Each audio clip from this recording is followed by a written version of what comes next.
America has a very serious problem.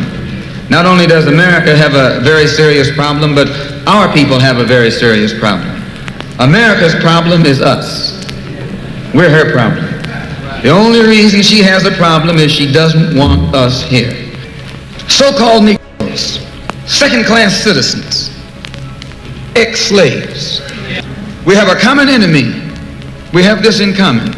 We have a common oppressor, a common exploiter, and a common discriminator. So once we all realize that we have this common enemy, then we unite on the basis of what we have in common. And what we have foremost in common is that enemy, the white man. He's an enemy to all of us. I know some of you all think that some of them aren't enemies.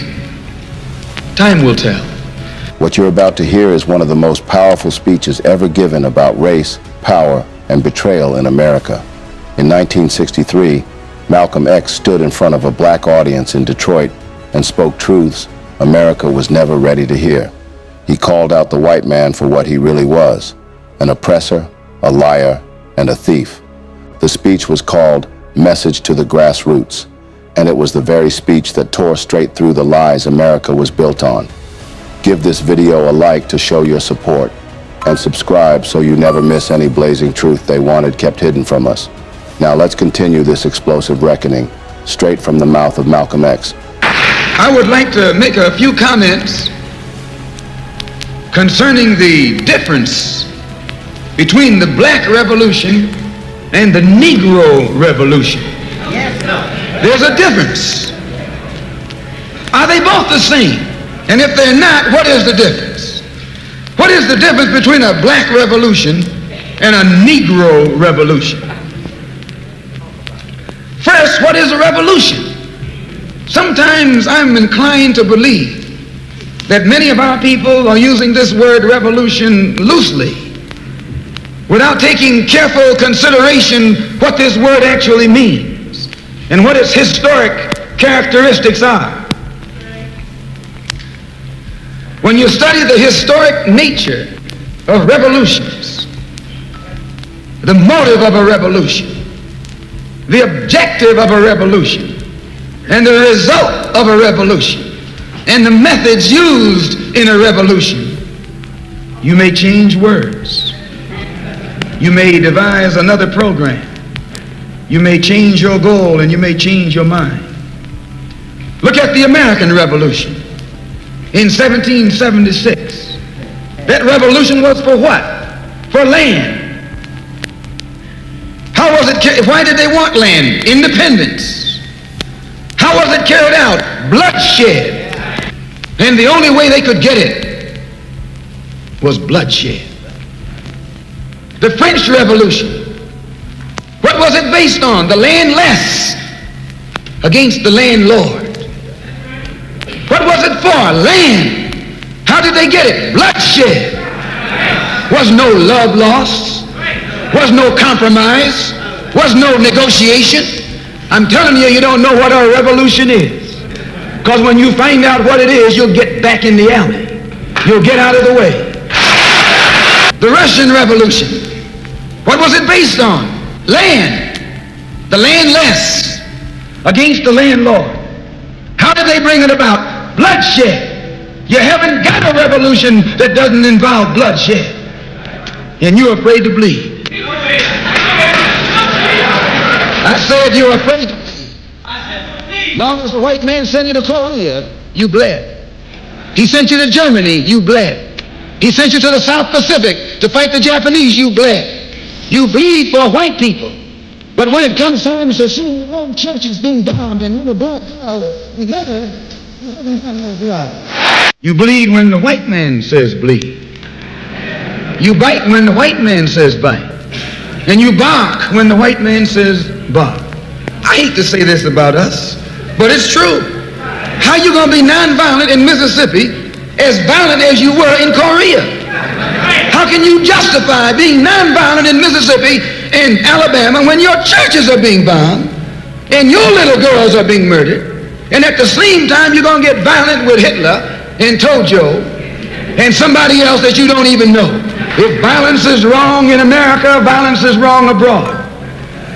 If it's wrong to be violent, defending black women and black children and black babies and black men, then it's wrong for America to draft us and make us violent abroad in defense of her.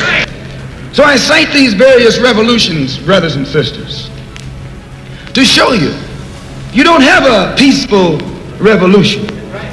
You don't have a turn the other cheek revolution. There's no such thing as a nonviolent revolution. Only kind of revolution that's nonviolent is the Negro Revolution. The truth is, white America taught us to celebrate revolutions soaked in blood, so long as the blood wasn't theirs. They cheered for uprisings in France, China, Algeria, even their own. But when black people demand justice, they call it extremism. Malcolm exposed the double standard that kept us pacified while they built empires on stolen land and broken backs. Every real revolution in history has been violent, except one, the Negro Revolution. And now, you're about to know why in the next part of his speech. The only revolution based on loving your enemy is the Negro Revolution.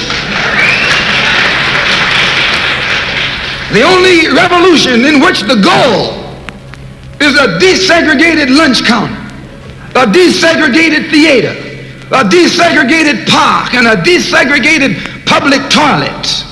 You can sit down next to white folks on the toilet.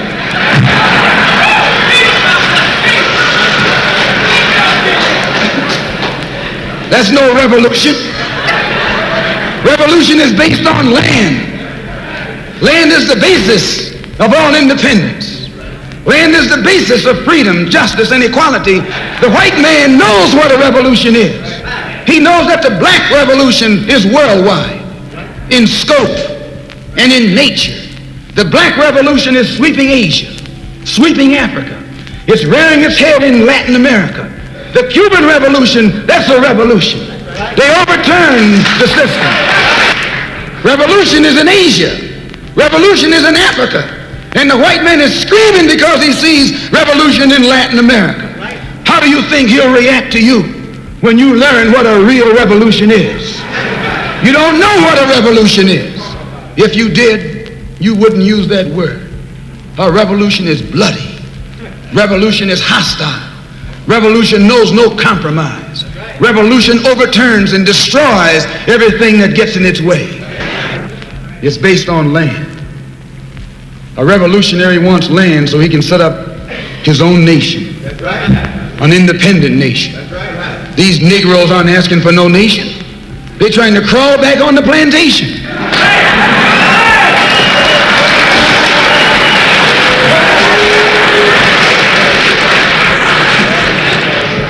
When you want a nation, that's called nationalism.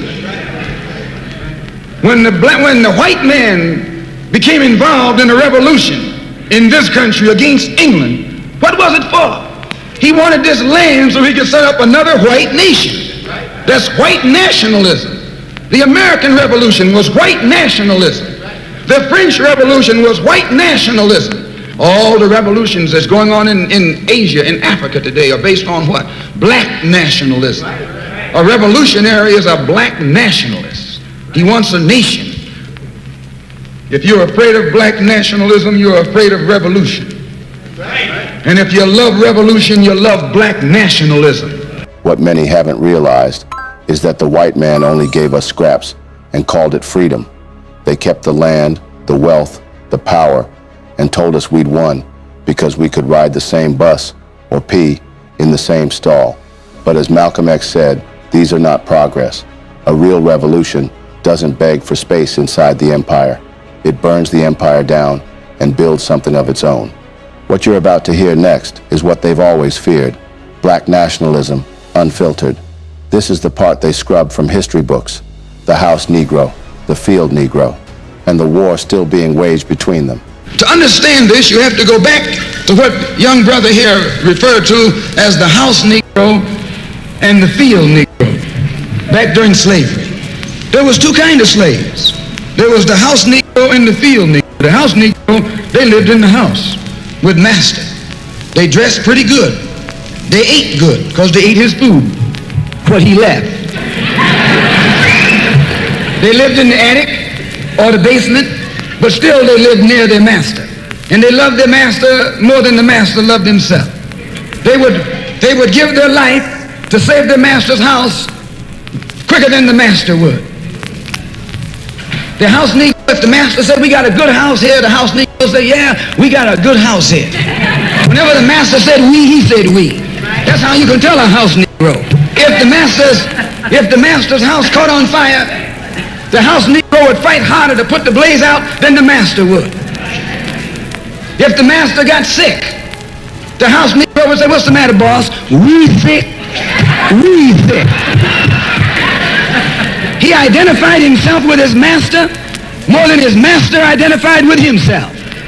And if you came to the house Negro and said, let's run away, let's escape, let's separate, that house Negro would look at you and say, man, you crazy. What you mean separate? Where is there a better house than this? Where can I wear better clothes than this? Where can I eat better food than this? That was that house Negro. In those days, he was called a house nigger. And that's what we call him today, because we still got some house niggers running around here. This modern house Negro loves his master. He wants to live near him. He'll pay 3 times as much as the house is worth just to live near his master. And then brag about, I'm the only Negro out here. And if someone come to you right now and say, let's separate, you say the same thing that the house Negro said on the plantation. What you mean separate? From America? This good white man? Where you gonna get a better job than you get here? I mean, this is what you say. I ain't left nothing in Africa. That's what you say. Why, you left your mind in Africa. He said it clear. There are still house Negroes walking among us, not chained by force, but chained in the mind. The kind that defends the system because they get to sit a little closer to it. The kind that sees the master's comfort as their own. Malcolm X reminds us that this is not freedom. You'll understand more as he goes into the contrast with the field Negro. On that same plantation, there was the field Negro. The field Negro, those were the masses. There was always more Negroes in the field than there was Negroes in the house. The Negro in the field caught hell. He ate leftovers. In the house, they ate high up on the hog. The Negro in the field didn't get nothing but what was left of the insides of the hog. They call them chitlins nowadays. In those days, they call them what they were, guts. That's what you were, a gut eater. And some of you all still gut eaters. The field Negro was beaten from morning till night. He lived in a shack, in a hut. He wore cast-off clothes. And he hated his master. I say he hated his master. He was intelligent. That house Negro loved his master. But that field Negro, remember, they were in the majority. And they hated the master. When the house caught on fire, he didn't try and put it out. That field Negro prayed for a wind, for a breeze. When the master got sick, the field Negro prayed that he died. If someone come to the field Negro and said, let's separate, let's run, he didn't say, where are we going? He said, any place is better than here.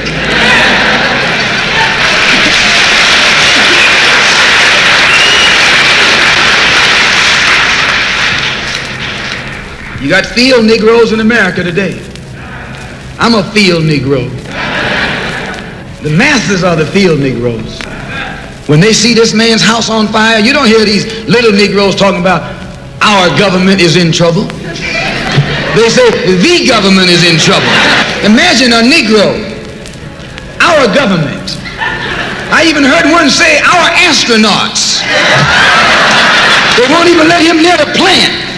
And our astronauts, our Navy, that's a Negro that's out of his mind. That's a Negro that's out of his mind. Just as the slave master in that day used Tom, the house Negro, to keep the field Negroes in check, the same old slave master today has Negroes who are nothing but modern Uncle Toms, 20th century, Uncle Toms, to keep you and me in check, keep us under control, keep us passive and peaceful and nonviolent. That's Tom making you nonviolent. It's like when you go to the dentist and the man is going to take your tooth. You're going to fight him when he start pulling. So they squirt some stuff in your jaw called Novocaine to make you think they're not doing anything to you. So you sit there, and because you got all that Novocaine in your jaw, you suffer peacefully. Blood running all down your jaw. And you don't know what's happening because someone has taught you to suffer peacefully. The white man do the same thing to you in the street. When he gonna want to put knots on your head and take advantage of you and don't have to be afraid of you fighting back, to keep you from fighting back, he get these old religious Uncle Toms to teach you and me. They're just like Novocaine, suffer peacefully. Don't stop suffering, just suffer peacefully. As Reverend Cleave pointed out, let your blood flow in the streets. This is a shame. And you know he's a Christian preacher. If it's a shame to him, you know what it is to me. Because nothing in our book, the Quran, as you call it, Quran, teaches us to suffer peacefully. Our religion teaches us to be intelligent, be peaceful, be courteous, obey the law, respect everyone. But if someone puts his hand on you, send him to the cemetery. An eye for an eye, and a tooth for a tooth, and a head for a head, and a life for a life. That's a good religion. And then anybody, no one resents that kind of religion being taught but a wolf who intends to make you his meal. This is the way it is with the white man in America. He's a wolf, and you a sheep. Anytime a shepherd, a pastor, teach you and me not to run from the white man, and at the same time teach us don't fight the white man, he's a traitor to you and me. Don't lay down our life all by itself. No. Preserve your life. It's the best thing you got. And if you got to give it up, let it be even Stephen. The field Negro knew exactly who the enemy was. He didn't confuse abuse for discipline or oppression for order. He didn't waste time asking for a seat. He wanted to burn the whole structure down. Some would argue that Malcolm was promoting violence and discord, yet he was just promoting fairness and was exposing just how much the system had kept us docile. The slave master took Tom and dressed him well and fed him well and even gave him a little education, Gave him a long coat and a top hat and made all the other slaves look up to him. Then he used Tom to control them. The same strategy that was used in those days is used today by the same white man. He take a Negro, so-called Negro, and make him prominent, build him up, publicize him, make him a celebrity, and then he becomes a spokesman for Negro and a Negro leader. I would like to just mention one thing else quickly, and that is the method that the white man uses, how the white man uses these big guns or Negro leaders against the black revolution. They're not a part of the black revolution. They're used against the black revolution. When Martin Luther King failed to desegregate Albany, Georgia, the civil rights struggle in America reached its low point. King became bankrupt almost as a leader. Plus, even financially, the Southern Christian Leadership Conference was in financial trouble. Plus, it was in trouble, period, with the people when they failed to desegregate Albany, Georgia. Other Negro civil rights leaders of so-called national stature became fallen idols. As they became fallen idols, began to lose their prestige and influence, local Negro leaders began to stir up the masses. In Cambridge, Maryland, Gloria Richardson. In Danville, Virginia, and other parts of the country, local leaders begin to stir up our people at the grassroots level. This was never done by these Negroes whom you recognize of national stature. They controlled you, but they never incited you or excited you. They controlled you, they contained you, They kept you on the plantation. As soon as King failed in Birmingham, Negroes took to the streets. King got out and went out to California to a big rally and raised about, I don't know how many thousands of dollars. Come to Detroit and had a march and raised some more thousands of dollars. And recall, right after that, Wilkins attacked King, accused King and the Corps of starting trouble everywhere and then making the NAACP get him out of jail and spend a lot of money, and then he accused King and Corps of raising all the money and not paying it back. This happened. I got it in documented evidence in the newspaper. Roy started attacking King, and King started attacking Roy, and Farmer started attacking both of them. And as these Negroes of national stature began to attack each other, they began to lose their control of the Negro masses. And Negroes was out there in the streets. They was talking about, we're going to march on Washington. By the way, and right at that time, Birmingham had exploded, and the Negroes in Birmingham, remember, they also exploded. They began to stab the crackers in the back and bust them upside the head. Yes, they did. That's when Kennedy sent in the troops down in Birmingham. So, and right after that, Kennedy got on the television and said, this is a moral issue. That's when he said he's going to put out a civil rights bill. And when he mentioned civil rights bill and the Southern crackers started talking about they were going to boycott it or filibuster it, then the Negroes started talking about what? We're going to march on Washington, march on the Senate, march on the White House, march on the Congress, and tie it up, bring it to a halt.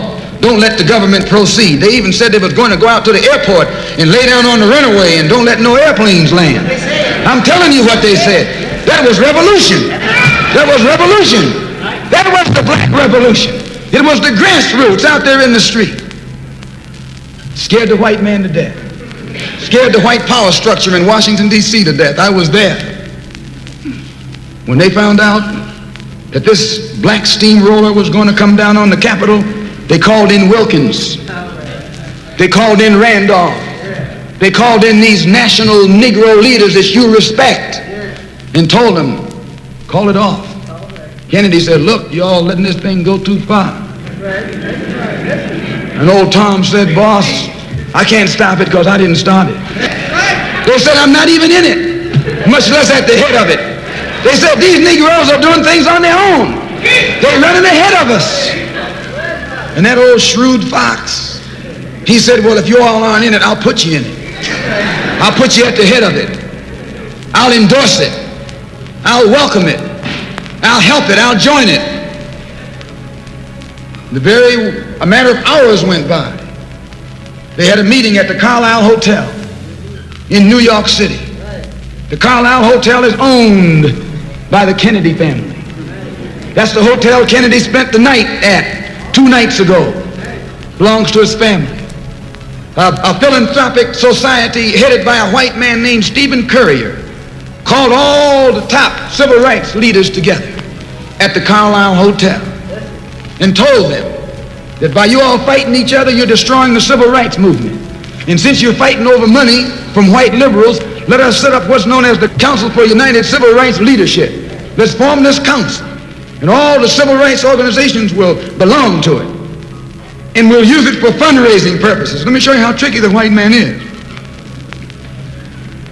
And as soon as they got it formed, they elected Whitney Young as the chairman. And who you think became the co-chairman? Stephen Currier, the white man. A millionaire. Powell was talking about it down at the Cobo today. This is what he was talking about. Powell knows it happened. Randolph knows it happened. Wilkins knows it happened. King knows it happened. Every one of that so-called Big Six. They know what happened.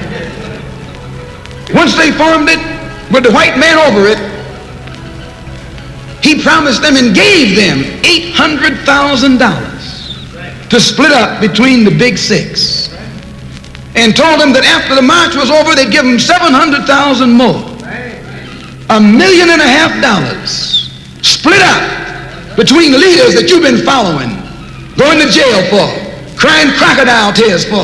And they've nothing but Frank James and Jesse James and brothers. Soon as they got the setup organized, the white men made available to them top public relations experts.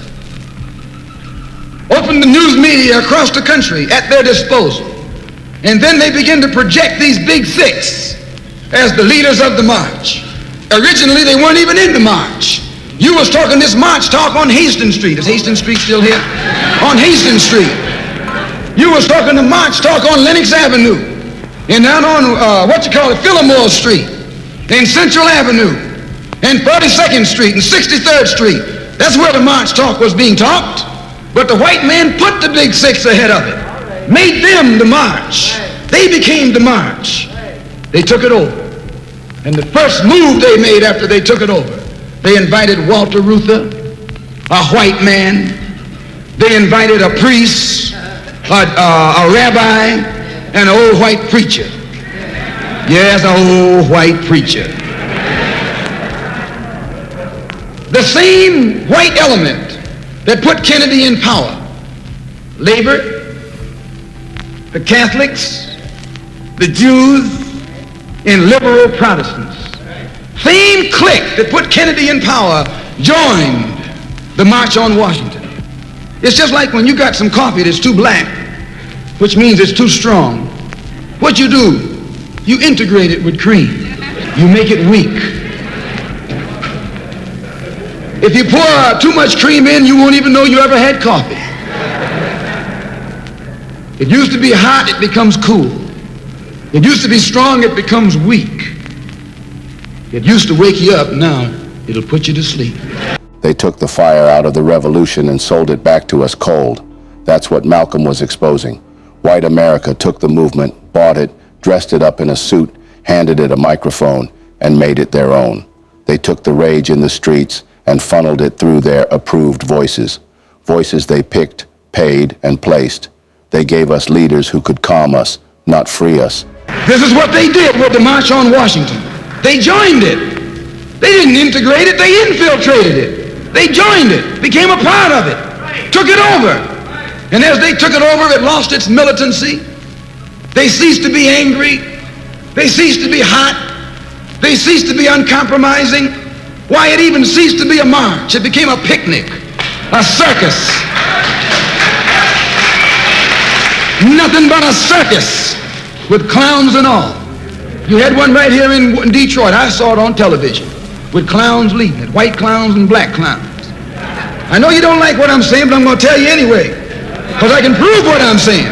If you think I'm telling you wrong, you bring me Martin Luther King and A. Philip Randolph and James Farmer and those other three, and see if they'll deny it over a microphone. No, it was a sellout. It was a takeover. When James Baldwin came in from Paris, they wouldn't let him talk because they couldn't make him go by the script. Burt Lancaster read the speech that Baldwin was supposed to make. They wouldn't let Baldwin get up there because they know Baldwin liable to say anything. They controlled it so tight, they told those Negroes what time to hit town, how to come, where to stop, what sign to carry, what song to sing, what speech they could make and what speech they couldn't make, and then told them to get out of town by sundown. And every one of those Toms were out of town by sundown. Now I know you don't like my saying this, but I can back it up. It was a circus, a performance. It beat anything Hollywood could ever do. The performance of the year. Reuther and those other three devils should get a Academy Award for the best actors because they acted like they really loved Negroes and fooled a whole lot of Negroes. And the 6 Negro leaders should get an award too for the best supporting cast.